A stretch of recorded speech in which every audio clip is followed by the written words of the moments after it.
JBL Party Box 320ဒီကောင်လေးကအောက်ပို့က240ထွက်တဲ့အတွက် indoor outdoor အသုံးပြုလို့အဆင်ပြေတဲ့ Party Box မျိုးစားထဲမှာပါပါတယ်ဗျဒီဟာလေးကိုတစ်ခါအသွင်းထားပြီဆိုရင်18နာရီထိအသုံးပြုလို့ရမယ်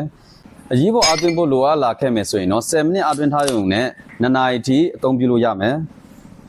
ဒီဟာလေးမှာဆိုရင် Oracast function ပါတဲ့အတွက် Oracast function ပါတဲ့ Party Box တိုင်းနဲ့ချိတ်ဆက်ပြီးအသုံးပြုလို့ရမယ်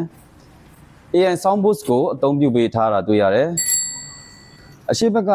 မီးအောင်နေဆိုရင်လည်းကိုဖွင့်တဲ့တချင်းတန်စင်လိုက်ပြီးပြောင်းလဲရတာကိုတွေ့ရတယ်ဘက်ထရီကလည်းအရှင်ဖြစ်သွားမယ်အလွယ်တကူဖြုတ်လဲလို့ရမယ်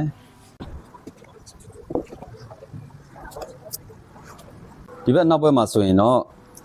မိုက်ပေါက်တွေဂီတာပေါက်တွေပါမယ်ဘက်မှာဆိုရင်မိုက်ခရိုဖုန်းတွေချိန်ကြီးလို့ရတဲ့ clip လေးတွေပါလေးရတကယ်သဘောကျစရာပဲဗျ volume တန်နေ bass တန်နေ treble တန်နေ echo တန်နေ microphone အတွက်တည်တံ့ချိန်လို့ရတဲ့ဟာလေးပါတယ်ဗျပစ္စည်းတွေအတွက်အများကြီးမရောက်ထားလို့အမြန်ဆုံးလာဝယ်မှာစိတ်ချရမယ်ဗျဒီဟာလေးကို28တိန်းနဲ့ Grab Mobile Electronic မှာလာရောက်ဝယ်အားပေးလို့ရပါပြီဗျာ